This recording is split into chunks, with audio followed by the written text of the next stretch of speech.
Hi, everyone, and welcome to today's CFO Leadership Council program, Automate or Stagnate, CFO Strategies to Protect Cash Flow and Drive Growth.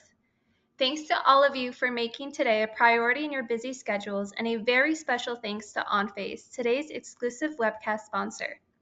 My name is Stephanie Jaramillo from the CFO Leadership Council, and I'll be facilitating today's session.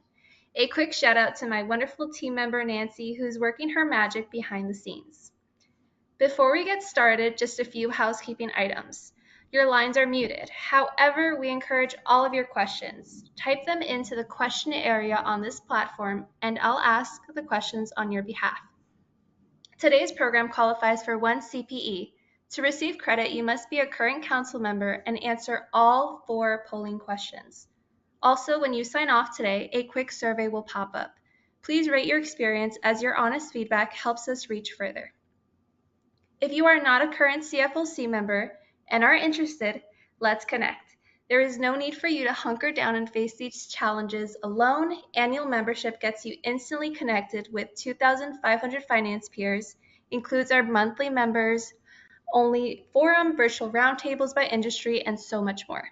Learn more by downloading our membership fact sheet available in the handout section of this platform. Our spring conference is just 8 weeks away in Boston's beautiful Seaport in June, and our fall conference is in Austin. The camaraderie and inspiration in both events are second to none. Also, as you continue to evaluate and redefine your tech stack, we are here to support you every step of the way. Be sure to check out our Finance and Accounting Tech Briefing. It's the perfect resource to stay up to date on the latest trends in finance and accounting technology. Visit our website to subscribe today and stay ahead of the latest curve. And don't forget, we will be back in New York City on November 2025 for our second Finance and Accounting Technology Expo. Lastly, do follow us online for the latest news. Our 33 chapters are in full swing with live monthly programs on all the latest hot topics. Check out our full calendar online.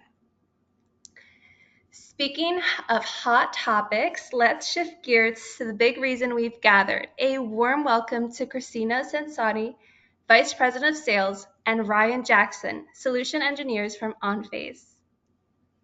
Thank you so much, everyone. Let's go ahead and jump in. I know you're here for some good stuff, but so why don't we start with Ryan? Why don't you go ahead and introduce yourself? Thanks, Christina. Good afternoon, everybody. My name is Ryan Jackson. I'm a solutions engineer at OnPhase in my 10th year with the company.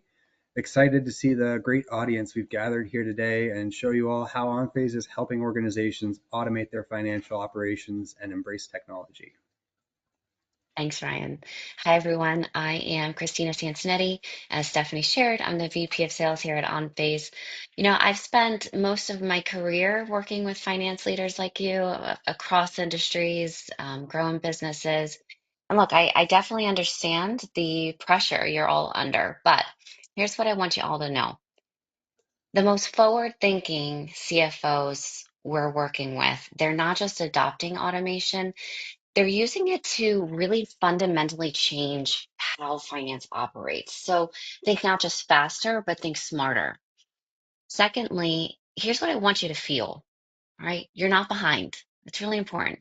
You are in a very unique position to lead this shift to, build a function that really drives the business forward. So not just keeping the lights on. And then lastly, today, here's what I want you to do. By the end of this session, I'd love for you all to walk away with just one idea, just one that you can act on to move your team from reactive to really more strategic. So, look, guys, whether that's a process to automate, a new conversation to start, or a metric to rethink, like just think about that. All right. So let's go ahead and jump in. Let's ultimately connect all of that to why we're here. So at OnPhase, our mission is really simple, but we find that it's really relevant to CFOs, especially right now. We help organizations reclaim their most valuable resource, which we all know is time. Because look, here's the truth. You're not just managing cost and risk anymore. You're asked to do a whole lot more. You're asked to move faster, think bigger, um, provide strategic insights in real time. And all of that, the strategy, the growth, the leadership, it all starts with space, right? Space to think, space to lead, space that your team doesn't have when you're stuck chasing paper, fixing errors, hunting down approvals. So that's what we're here to do. We've worked with hundreds of finance teams across healthcare, manufacturing. You see a lot of names in the back here, dealers. But here's the thing. One thing we've learned is no two are exactly alike. You all have your own unique systems, your own unique priorities. So that's why we take a more consultative approach. It's all about listening first, learning how your team works, and then what we do is we shape solutions that supports the people, the controls, and the goals. So if there's anything you take away, it's like, look, we're not here just to sell software, right? This is about creating long-term lasting partnerships to modernize finance without disrupting what's, already working for you guys. So I know that you all can read the numbers. That's not why I'm showing them by any means. But what matters is really what they represent. So these aren't just metrics. They really represent some of the most complex, high volume, and look, really highly regulated finance teams out there. And they're all working with OnFace to modernize their back office without losing control. And that way you can ensure that your embedded controls stay intact, compliance isn't compromised, and the end result is teams that aren't just faster, but they're doing more with the same headcount. And frankly, in many cases, even scaling back while increasing some returns and unlocking some cash flow. So just some things for y'all to think about because we've been doing this for over 25 years. Um, I think y'all all know that in finance, that kind of staying power matters, right? We work in really highly regulated, high stakes environments, and they're all trusting us to meet the standards that you all are held to, right? So while automation may feel like a leap in some respects, just know that you're doing it with a proven secure partner. All right. So now that we've given the whole commercial, let's shift gears a little bit. You've heard who we are, who we support, why they trust us. I'm going to ask Ryan to jump in and give some little tidbits as well. But let's talk about the real question, right? How do we actually solve the problems you're facing? So, a couple of things along with that. When we talk to financial leaders, right, whether it be CFOs, controllers, they're all saying the same thing, right? We've automated pieces of the back office, but maybe it still doesn't feel unified in a lot of respects. And that's because more often than not, most solutions out there will only solve for maybe a slice of the process, right? Whether it's capturing documents, approvals, initiating payments, the functions will often live in separate tools or managed by different teams and just all different levels of oversight and compliance. So, this is what often looks like in reality. Best in class tools. There are tons of providers out there. Gosh, if you've ever looked for AP automation, I'm sure you've come across hundreds. They're all great. But what we find is they're often very siloed. So you'll have one tool for capturing forms or contracts. You'll have another for invoice routing, another for payments, and then suddenly, you're managing 3 to 5 vendors just to move a single transaction, right? So what we find is that fragmentation creates a lot of gaps in control, visibility, financial governance, and that's the gap that we close. Okay, so we bring the capture, the automation, the payments, and it's all together in one platform. So instead of stitching all of those different tools, you get a fully integrated process that starts at intake, finishes with payment, and you have it the whole way through. So less friction, fewer vendors, a finance operation that's cohesive, right? It's a single system. It's just not a collection of workarounds, if you will. So we've covered who we are, how we help unify these processes, but let's shift into the real meat and core of today's conversation, the part that really, really matters. Is what's happening in the back office today, what's working for you all, what's not, and then how to make the case for change in your own organization. And we have a lot of groups that we can share some insights of what we've seen over the last 25 years, but frankly, a lot in just even the last 5 years. So we're going to cover three areas. First, we're going to take a look at what we're seeing across the back office. So let's look at some common friction points where things are getting stuck, if you will. We'll share a few real world examples. Ryan does a ton of work with groups, so we'll be able to give you some perspective into how you can free up some time, get better visibility, and just better predictability, if you will, about around cash flow. And then we'll wrap up with just how to build a really strong internal case for automation because frankly, we've found that technology is often one of the easier sides, but it's often more difficult to get buy-in or change management. It's that piece is always what creates the most friction. So as I shared, we have my buddy Ryan here with us. He works closely with a ton of our customers. He's going to chime in along the way, give you a few perspectives that you might want to steal for your own roadmap. And then look, if anything sparks a question, drop it in the chat. We have a team here monitoring, and we'll make sure that we make this super relevant and super practical as possible. Okay. All right. So let's first dive into the state of the back office of the CFO. But first, we would love to hear what you're seeing in your department. All right. So, what's taking the most time of your day in day-to-day operations right now? Is it the manual stuff, right? Approvals, transactions? Um, are you spending time improving processes, managing flow? Select the one that feels most true. If you've got a different answer, by the way, drop it in the chat. We'd love to hear it. And we'll see where we land. Oh, wow. It is all over the place. Love to see the tallies coming in. It's up and Depends down, on, up and down. yeah, I think it really varies for the size of any given AP team. Always Mhm. numerous balls to be juggling in the air, most of which are day to day. And sadly, those day to day tasks are what tend to really push off some of the more strategic objectives that you may have in mind. Those mundane tasks get in the way of some of the more value added things that you'd like to pursue as a company. Looks like things are starting to stagnate there in terms of the poll. But what we really aim to do, as Christina was alluding to, is give you back that time, really automate those mundane day-to-day tasks so that you can more strategically focus on the value-added options that you have. No, Visibility. it's a great point. Yeah, thanks for sharing that. Um, even as Ryan shared, there's a lot happening. But even as CFOs take on more strategic roles, there's still a lot of back office stuff that's happening that's stuck in manual workflows. And it seems like based on your responses, that's what's ending up eating a lot into the time here. So let's dive into that a little bit further. And thank you all for your perspective there. And nothing you shared is surprising, frankly, based on the poll. Honestly, not surprising in general. The role of the CFO has changed dramatically over the last decade. It used to be about reporting, risk, compliance, and I bet you in some respects, some of you might say, goodness, Christina, it's probably just keeping the lights on.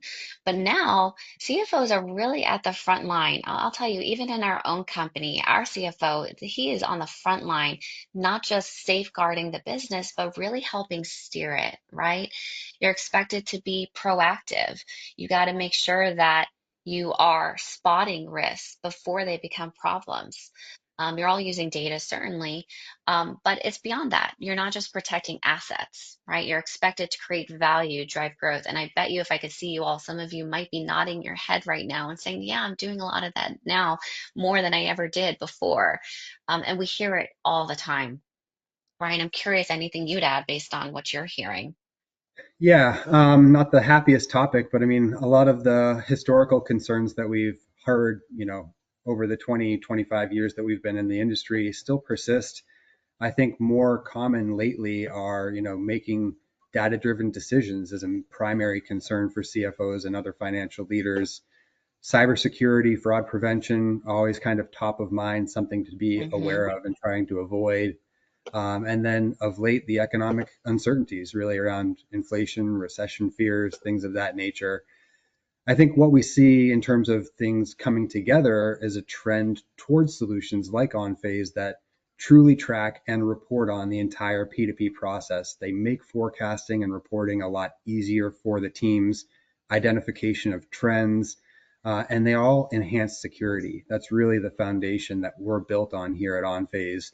So in an ever accelerating digital world, we consolidate oftentimes multiple platforms into our one, handling all of those different objectives. And again, really enhancing that visibility, transparency, and security across the board. Yeah, it's a good perspective. And I'm glad that you mentioned, Ryan, just navigating economic uncertainties. We're all thinking it, guys. There's a lot going on right now. So we'll talk a little bit more about that and how that's coming up in some of the conversations that we're having um, day to day, certainly, and then just how it's presenting itself. But it's a great point.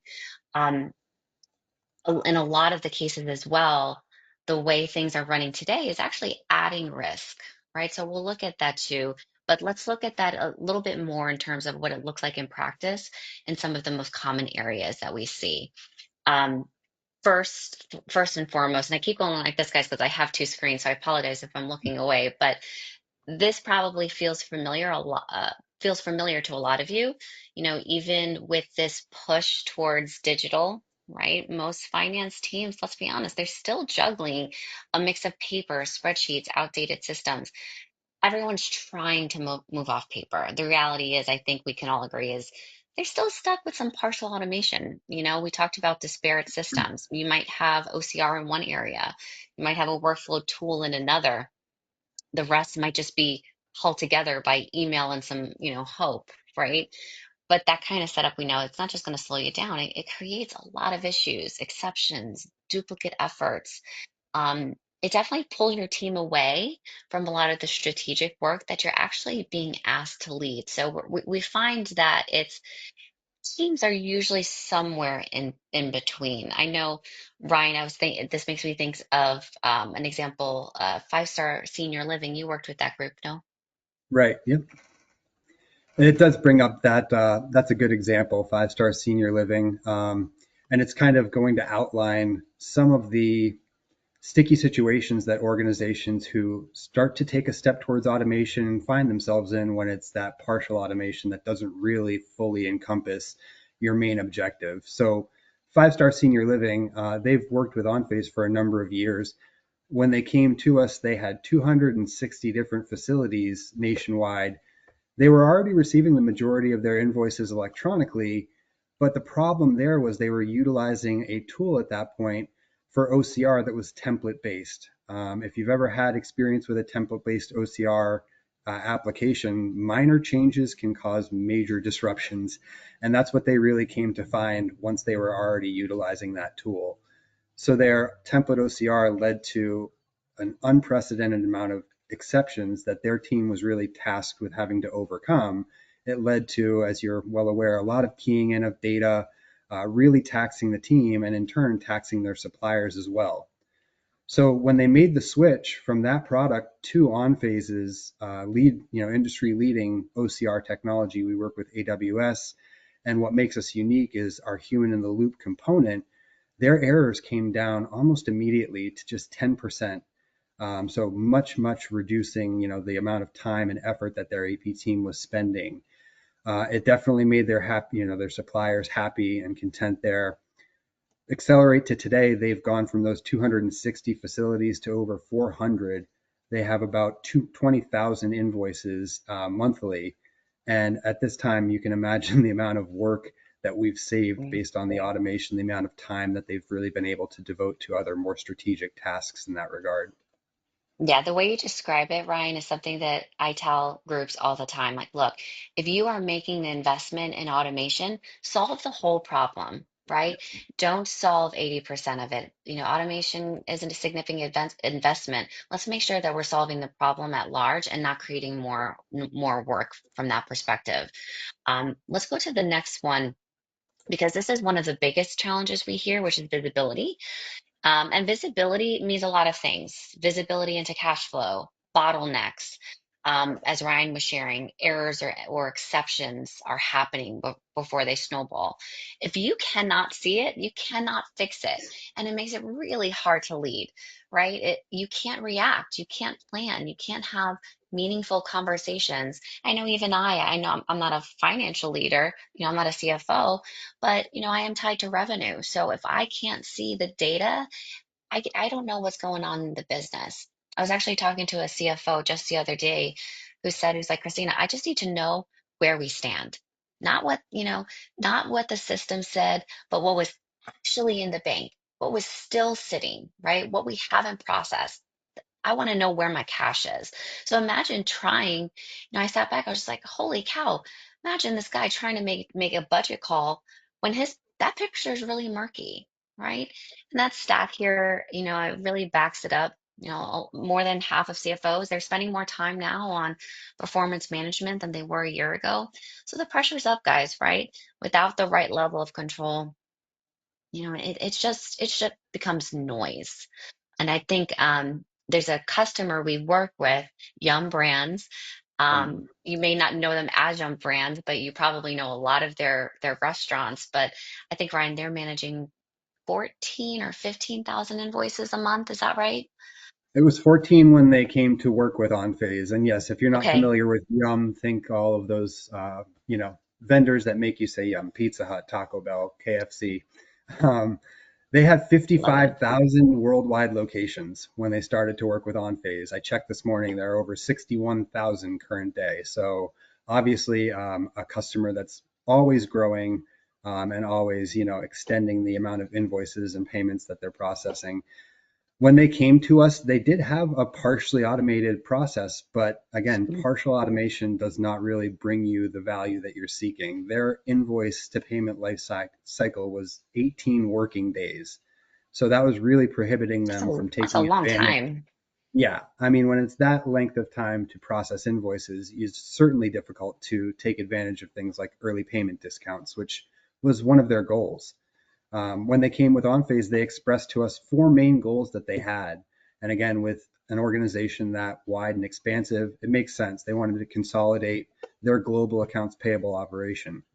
They wanted to accommodate this global multi-brand operation. They needed to improve reporting, improve visibility, and reduce costs and improve their supplier satisfaction. Now, once they transitioned to OnPhase, dynamic discounting tools that we offered resulted in substantial savings, produced more savings than the company spent on the entire accounts payable department, on the whole payables department. The transition also resulted in what was a 10-person AP team transitioning to other departments and bringing that from 10 folks down to one member. That member even really transitioned how they were approaching their own work, becoming more of a system administrator, more focused on reporting, auditing, supplier management. All of that strengthened the company's forecasting initiative and supported the growth of the organization as a whole. So our AP automation, vendor portal, the use of those tools increased their electronic processing up to 98%. It improved, of course, their supplier and vendor relationships, and it provided them ease of tracking invoices across all of their different entities. So really, Yeah, we work with it's organizations of all size, but when it's multi-entity like a Yum Brands, it's that visibility, the entire accounting process. It's not just a luxury for an organization like Yum, it's a necessity. No, it's a great point. I love that group. They've been with us for a while. And so, well, let's talk about this a little bit further. So far we talked about manual work, visibility. These are all areas that people are folks are struggling with. But if the visibility piece wasn't enough, I will tell you this one hits just as hard. Look, the skills gap is definitely real. It's growing.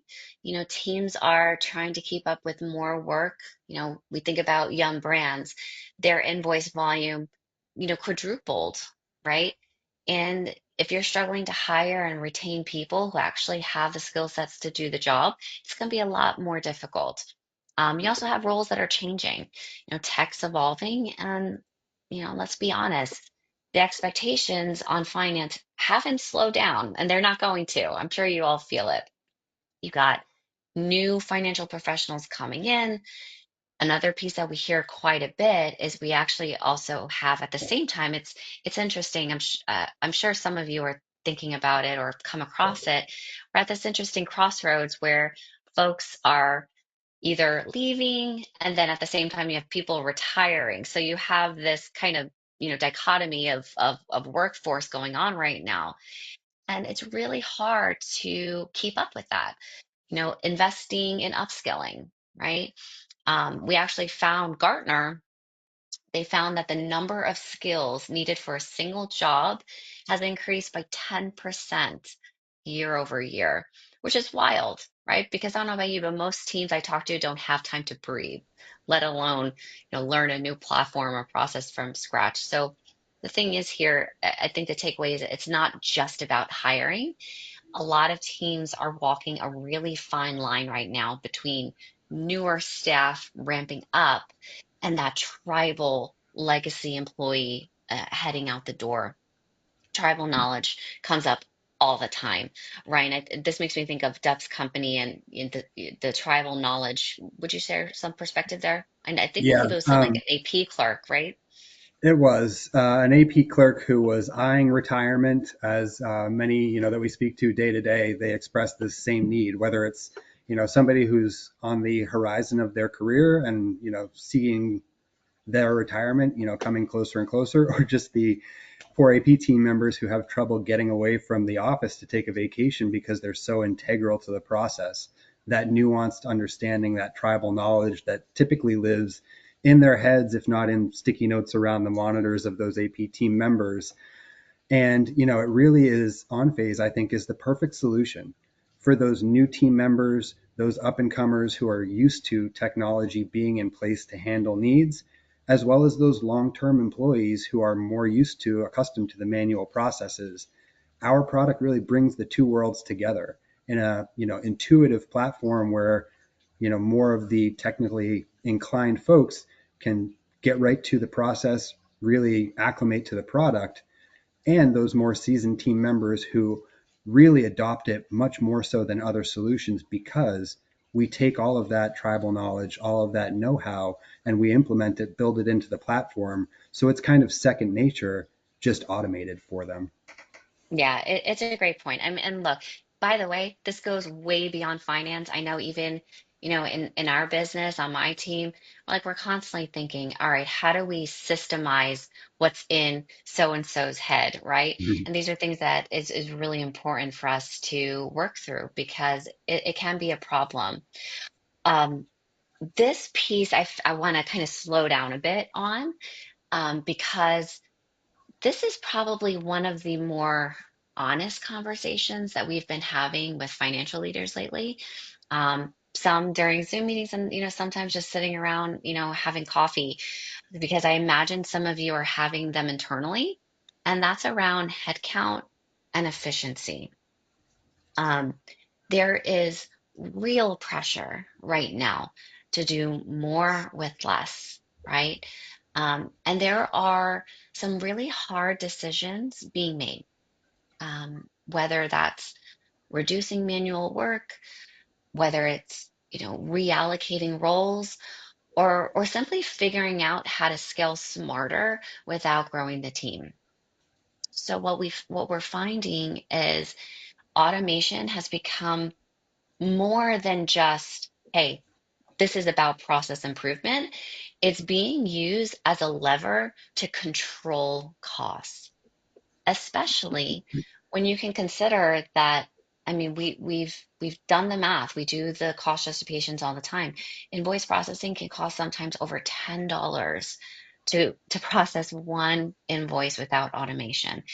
And sometimes I can't even believe I'm saying this out loud, but sometimes it could even be closer to $40 when you factor in all of the inefficiencies, right? Throw in automation, you can bring it down to, roughly between $1 and $2. And that's before you even factor in other things like rebates, early pay discounts, like Ryan was talking about, right? So what these conversations are centered around are, many of our customers, especially by the way, those who are in growth mode, lot of M&A activity happening right now, constantly acquiring new locations, new entities.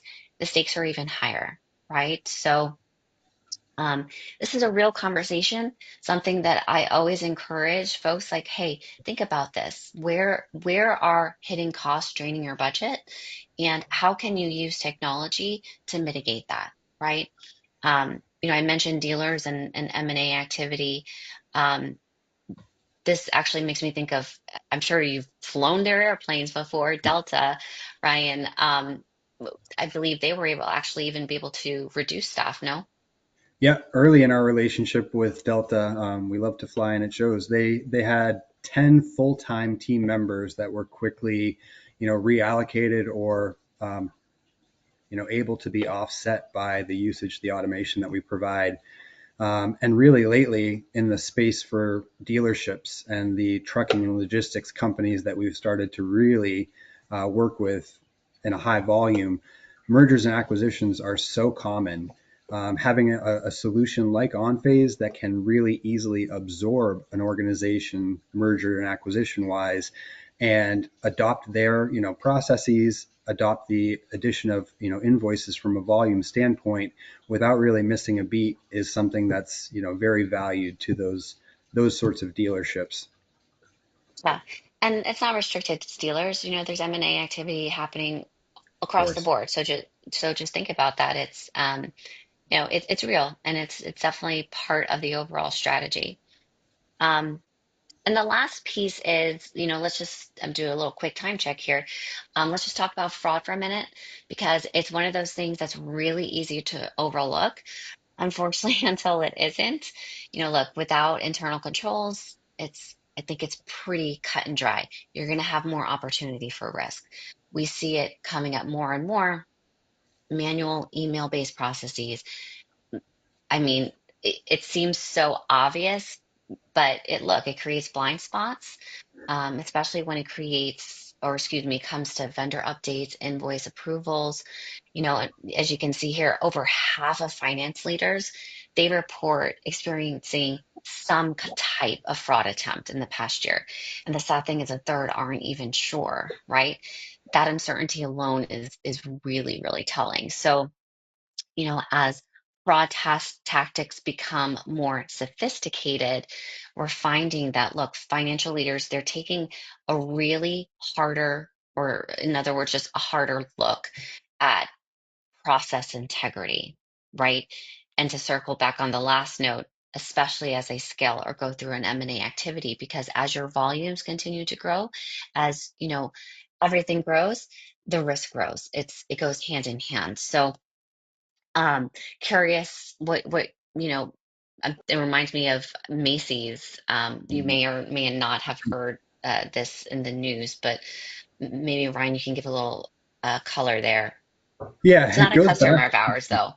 No, not one of our customers, but likely something that the financial professionals on the call here have heard or would recollect. It was 2021 to 2024 timeframe. It was really demonstrative of how fraud can be external and or internal these days. It had to do with an employee, one single employee who managed to conceal $130 million in delivery expenses over the course of those three Mm, years. They were manipulating the accounting entries for small package how deliveries and awful. You would never think this falsifying would happen. documentation. I think it was, I read at least that it was not necessarily completely intentional or nefarious, but more covering up a blunder, like an internal error that just snowballed. So eventually, the employee, things were uncovered. The employee was fired, of course.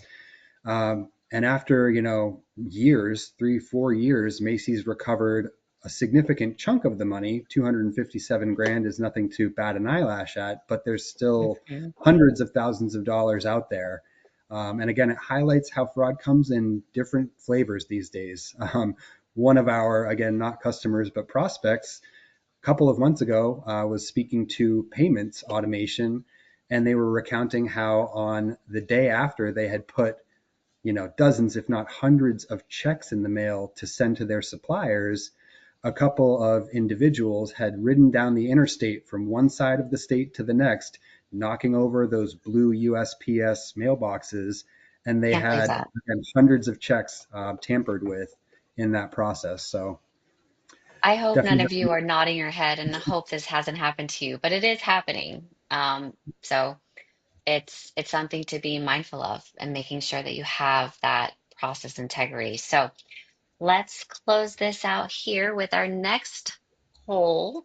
Now that you've heard all the ways, you know, what is resonating the most with you? Oh, wow, this is actually a lot different than earlier. this, Okay. oh, it's fluctuating, but I was going to say Oh, this okay. Never. speaks Lack to of my visibility. attention. Yep. If you can't see it, you can't fix it, my friends. I'm gonna make a t-shirt of that. I like that saying. Yeah. The numbers are starting to kind of bear out my feeling on the matter, but I'm going to hold off so I don't influence Yeah. the vote too much. I feel like it's really kind of a top-down situation Yeah. where the hurdle that a lot of the teams are trying to clear is, driving automation, getting away from the mundane tasks and tech tools that have proven the ability to provide better visibility, reduce the fraud. I think it's kind of that A down through E, top-down approach. Yeah. All right, guys. In the spirit of time, we're going to move on. I appreciate everyone participating in this. It's real. This is really great feedback. Seems like that manual time-consuming process is the one that's really hurting you all right now. So let's talk about how we can fix some of that. Let's talk about proven automation use cases. Um, we're gonna hit you again. Let's do another quick pulse check. So thinking about automation, right? How far along are you? Are you basically on autopilot? Are you just getting started? Maybe it's something you haven't fully explored yet. Um, just go ahead and feel what's closest to your reality. There's no wrong answer here. We see teams all over the spectrum.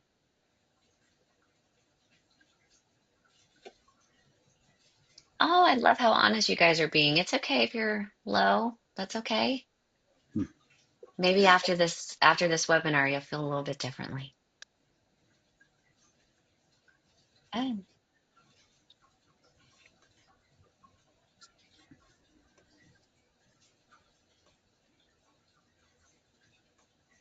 good for you for those couple who are really high. Good job. All right. Well, for those who are still like teetering into the arena, let's go ahead and explore some of the ways we can um, automate, right? Interesting fact here. We know that, you know, automation can completely reshape your team. The shift is already well underway.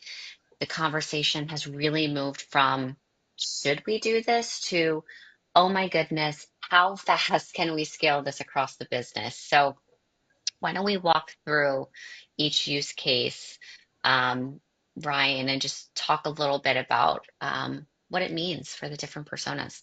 Definitely. We'll talk about where automation is actually showing up, how we're delivering value. And again, it really starts with eliminating manual entry of data. Which was That's the number usually, one on the poll, by the way. Number one. yes, I'm anxious for everybody to see the poll results, but that's really the first win. Automation takes over and handles a lot of the repetitive work of invoice capture or form intake, so your team isn't stuck keying in data. Absolutely. From there, we see big gains in approvals and exception handling. Again, our system is meant to really reduce all of the exceptions, or as many of the exceptions as possible, and above and beyond what a lot of the competition in the market can do. Instead of delays and email chains, invoices are routed automatically, exceptions are flagged clearly, things move faster, things move smoother through our system. Absolutely. So think about, I was about to say team, but yes, we're all a big team. That's how I talk to my team. You got a team. I say it all the time. But just think about, your folks and like what are they doing every single day? If they are just hand keying invoices and code, there's a, I promise you, there's a better way and a more efficient way. From there, we move to payments and cash flow. Teams are getting better visibility into timing, They can schedule strategically, even tap into things like those early pay discounts, which can offset many times the cost of our solution. Oh, totally. So payments, we always talk about it again, even beyond on phase in general, right? Like that invoice or excuse me, that life cycle of your invoice, keep it all together. It just makes sense. Why would you do it in multiple different systems? So this is a great way, everybody, to drive some real returns here. And then I know suppliers is a big one too, Ryan. Yeah, we focus on suppliers. I mean, keeping your suppliers, your vendors happy is going to help keep you, in turn, doing business and doing it well. So, supplier communication, fewer errors, faster turnarounds. You build stronger relationships, and the tools like self service portals that we make available to your suppliers make their lives, your lives, really everyone's lives easier. And again, let you get back to what really matters, your customers, and again, those value added, initiatives and objectives. And then finally, we were just talking about this not too long ago. Risk and compliance. Hmm. So automation helps to enforce controls consistently. We help to reduce exposure to fraud, policy violations without adding more manual checkpoints. It's not more to dos that you need in your life, of course. It's just more um, compliance and more thorough, automation that can really be relied upon in that regard. So we talked about where AI and automation are driving real results, whether that be to reduce the manual work, speed up your approvals, or get you better control over spend and supplier relationships. More often than not, a combination of all of those. But how do you actually bring all of that together in a way that's connected and scalable? Yeah, this is just kind of a few points, easy but really big impact ways you can use automation. Um, I mentioned it earlier. This is how we think about it at OnPhase, right? We think about it from three pillars. You capture, you automate, you pay. It's a full cycle.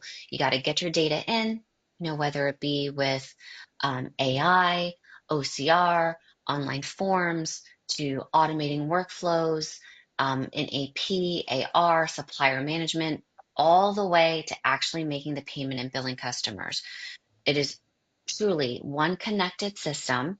Everything talks to each other, which means, right, it's no swivel chairing between systems, data gaps, no lost time, right? We want it to have a natural life cycle, right? And this is truly what modern finance operations look like, right? And it's what we're helping CFOs build every single day.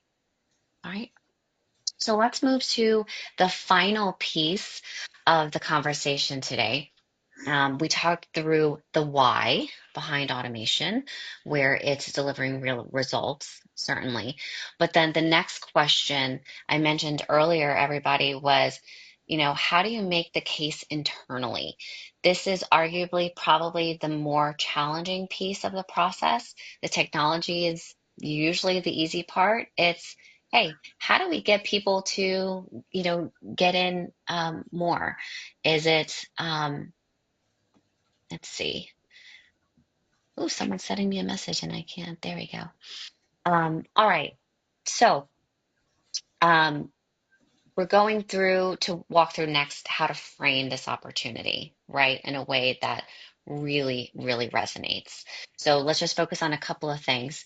What data to focus on, first and foremost, how to quantify the impact, that's really important. And then how to tie it back to I would say bigger business goals like cash flow, efficiency, and then risk reduction. All right. So I apologize, team. Before I had a little chat window pop up and I couldn't see anything. So let's talk barriers. Let's be real, even the best case can fall flat, if you don't acknowledge the common barriers that pop up. It's something I talk to my internal teams about all the time. Like, hey, you got to know what you're up against. How can you win? How can you do what you need to do if you don't know the risks, right? So, first and foremost, there's always going to be competing priorities. Your initiative might make sense, certainly, but we all know leadership is going to be focused on five other projects, right? And you may be told, hey, now is not the right time. That's always going to happen. Second, you're going to have fear of change. This is a big one, especially for those folks who have those individuals who have been with the company for 10, 15, gosh, sometimes 20 years. Even if the current process is messy, it's familiar, right? And for some, the just general idea of disrupting that or learning something new can feel risky, right? Some people are just not comfortable with change, and that's okay. It can feel overwhelming. So that's a barrier, and it's a real thing that as leaders, we all need to be adept on how to overcome, right? And lastly, I will tell you, this is probably the most common one, which is comfort with the status quo, right? This is it's not broken, so why fix it mindset. The current process, it may be clunky, but hey, it works well enough. And we hear that all the time. The exact words, hey, it works well enough. Or maybe that's the perception, right? But maybe, like, hey, good enough is not great, right? We can be better. It's not going to set us for long-term maximum value. So all that, the good news is if you understand and know that this is, look, these are going to be the objections that are going to come up against you, you can get ahead of them. And we'll walk through how to do that in just the next few slides. I'm curious, Ryan, if you have any other color here from your Yeah, I would agree perspective. with all of your points. I feel like, process automation as a goal or an objective, we're always up against the status quo, always up against disparate systems that are kind of piecemealed together and again, getting the job done, and up against competing projects, priorities. Another unfortunate, truth that I hear about quite often are organizations who have attempted to automate some component of their process and feel a bit burned. The solution that they were sold is not necessarily the solution that they were delivered, and that really stacks the deck against future, ambition for automation, future ambition to implement software. Um, what I feel like provides a lot of comfort is OnPhase's really consultative approach, where we have, multiple members of our team really digging in and working with Mhm. prospects to understand their processes, to show and demonstrate how we will be, working them into our product. Again, not any two teams are alike, so it's really important to pay attention to those details and provide that confidence. It's good color. And for those on the call, there are some questions coming in. Thank you so much, by the way. It's really interesting to see live and in color what y'all are thinking. I will address them as we go through because they're relevant to some of the Mhm. items that we're going to talk through. Um, but now that we've talked about barriers, which are real, um, let's turn it over to you. All right, so think about what's the largest barrier you're facing when it comes to adoption. Oh gosh, it just shot up to competing priorities. Holy cow. Oh my, yep, that is definitely shooting up there very, very quickly. I feel like you all just pressed it very quickly. Okay, fear of change. Yeah, I get that. Maybe there's some hesitation about something that technically works. hmm oh, I love the honesty too. A lot of you chose the status quo. Competing priorities too.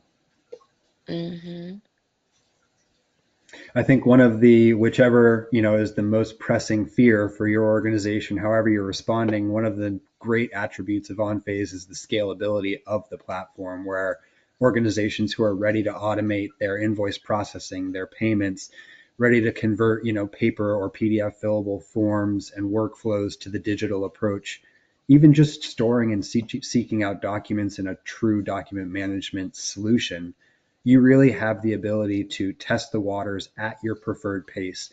If you're ready to jump in holistically, fantastic. We're right there to meet you, but we're there to really go hand in hand with organizations and meet them where they are currently with technology and bring them to where they'd like to be at that pace.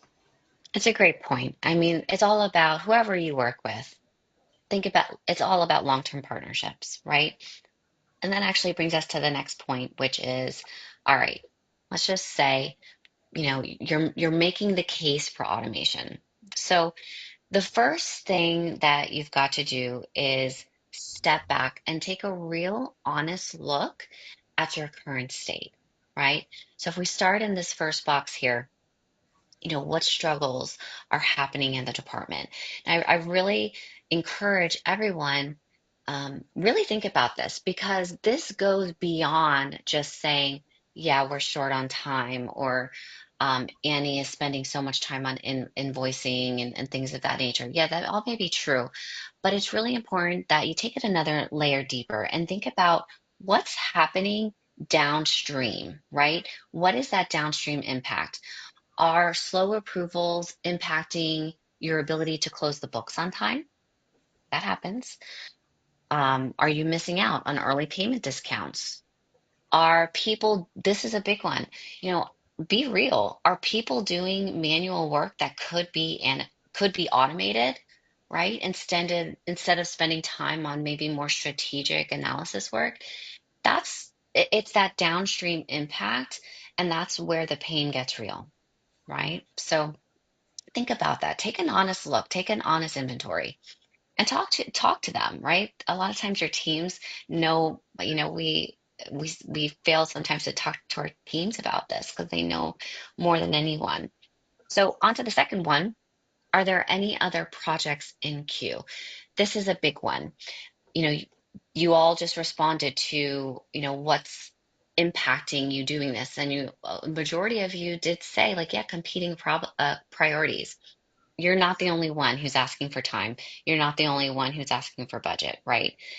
But we often find that automation will often support other priorities in the business. It may tie to digital transformation. It may tie to compliance. It very often is tied to improving working capital. If you can position, this process or this project as something that removes friction from those other bigger initiatives, 9 times out of 10, it'll move up the list, right?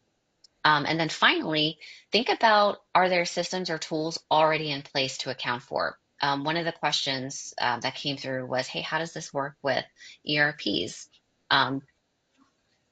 AP automation on phase, certainly it's ERP agnostic. ERPs maintain to be your system of truth. We connect right in, and it's all about a push pull of data, right? And we become the workflow engine.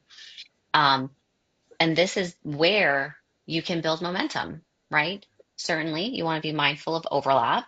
Are you paying for systems that aren't being fully used?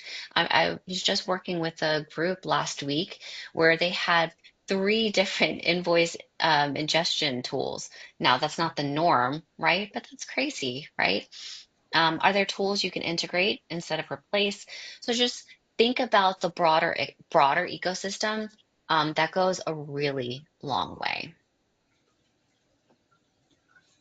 I'd maybe add to that, office of the CFO and automating the financial back office is really where OnFace is. We revolve around that concept, but building your case in terms of ROI is easier to do when you can show gains that can be made across the organization. So with the platform that we offer, beyond the invoice processing, the payment automation, our document management, our workflow, the ability for folks to gain some of the insight that they normally wouldn't if you don't have, broad access to, say, your ERP system. They can get some of the visibility that they may lack based on, licensing complications or just resistance to allowing certain departments into your financial systems. That's not what we like to see. So we make gains in that regard. And again, that strong business case really includes outlining how those tools can go beyond the AP and finance teams, and really benefit multiple departments and extend that usage of the platform, extend that return on your investment. It's a great point. And that actually ties into, all right, what are the requirements? You're going to hear the usual advice, whether it be from me or anyone else, right?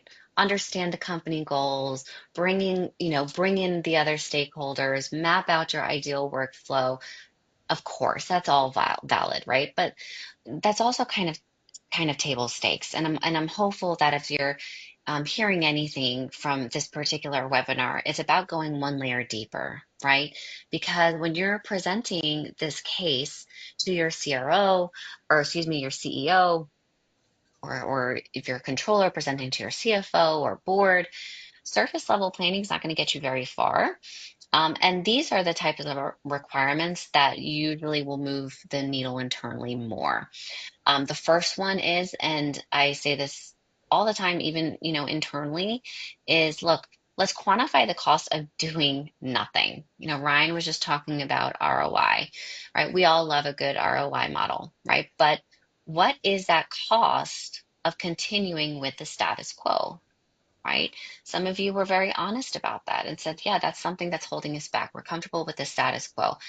But have you thought about what the cost of that is? What is the cost of doing nothing, right? Missed early pay discounts, time lost in manual approvals, error correction, delays in, close. That's all your baseline, right? And it's often what will make that automation feel a little bit more urgent. So truly understanding what is the cost of doing nothing. Second, really get clear on where human judgment still matters, which sounds ironic because this entire webinar, all Ryan and I have been talking about was automate, automate, automate, right? But here's the honest truth. Not everything should be automated, right? So call out where approvals, where exceptions, where financial oversight and governance needs to stay with a human, right? And that should build confidence, especially with finance, audit, compliance team. You got to have that balance. And frankly, that's a requirement in of itself. Okay. And third, this is another one pressure test. Um, and what I mean by that is pressure test against the people who usually resist change. Um, I like, even internally, again, I'm just sharing personal. I always think like, hey, who is going to completely disagree with me? Right? Because if you can think through what your most skeptical controller, what your most skeptical IT partner, your most skeptical AP manager might push back on, and then build that into your plan, you are going to be 10 steps ahead. And that is a surefire, fast way to surface hidden requirements that will not show up in a regular flowchart, right? So I guess my message to you here, everyone, is yes, define your goals. Yes, define your workflows. But if you really want your automation use case to hold up internally, these are the three things that are going to make it stick. Definitely All agree right. with that. All right. And then finally, we're coming up on time here, so I'm just going to move through this a little bit fast. It's good conversations. Um, but this is where your case really starts to take shape because at the end of the day, automation needs to make financial sense, right? It's not just about projected savings, but it's really about comparing to what you're already spending. So start with your hard costs, right? There's obvious line items, labor, system, maintenance. But the key here is just those aren't just sunk costs, they're going to be recurring, right? Then there are the hidden costs. These are the ones that are really going to erode performance. We probably can spend a whole session on the hidden costs, right? We all know that hidden costs of can really erode performance over time. Delayed audits, poor vendor experience, burnout, all of those things that don't are not traditionally a line item, but they're going to show up at some point. So absolutely make sure that you are aware of them when you take this to your CRO board, stress test your assumptions, ask where might this fall apart under scrutiny? Make sure you can preempt those questions, shore up your logic, so that when you are comparing costs, you're not just focusing on what automation might save, if you will, but really focus on, the inefficiencies that's costing you today. Okay. All right. Now, that leads us to the next and final piece. Once you've built the model, how are you going to evaluate the right partner and bring it to life? So we have this beautiful vendor guide. Ryan, you want to tell them a little bit about it? Yep. That's where the conversation around vendors really starts. And those conversations can tend to get quick and overwhelming, sometimes fast. So everyone out on the market says they do automation, but not all of the platforms are going to be built the same. Not every provider is going to align with your strategy, your systems, or your internal controls. So we've put together this guide to help your team prepare for those conversations. It walks you through what to look for from an end-to-end AP automation solution, how to vet your vendors, what questions to ask to make sure that the tech and the partnership is the right fit. You can scan this QR code to download it now and or save that for when you're a little closer to evaluating options. You'll also have access to this file as part of the resource center for this webinar and the follow-up. Yes, great guide. Please download. It's truly going to be a great start for you. And bringing it all together, building a strong case isn't just about listing pain points, right? We know it's about showing how automation aligns to priorities, right? Cash flow, audit, scalable growth. Don't stop at general savings, team. Show value, build that pro forma model, layer in time savings by role. Um, that's really what's going to turn a nice to have into a need to have. And then finally, don't do it in a vacuum. Um, I've sprinkled this in. We help teams build cases like this all the time, whether it's year-over-year projections, benchmarking against other orgs, helping build a narrative. We are definitely happy to support that process with some real data for you, proven frameworks. So definitely want to thank everyone for spending time with us today. If there is one thing you can walk away with, it's this. It's not just about eliminating manual work, make finance strategic, more resilient, be better equipped.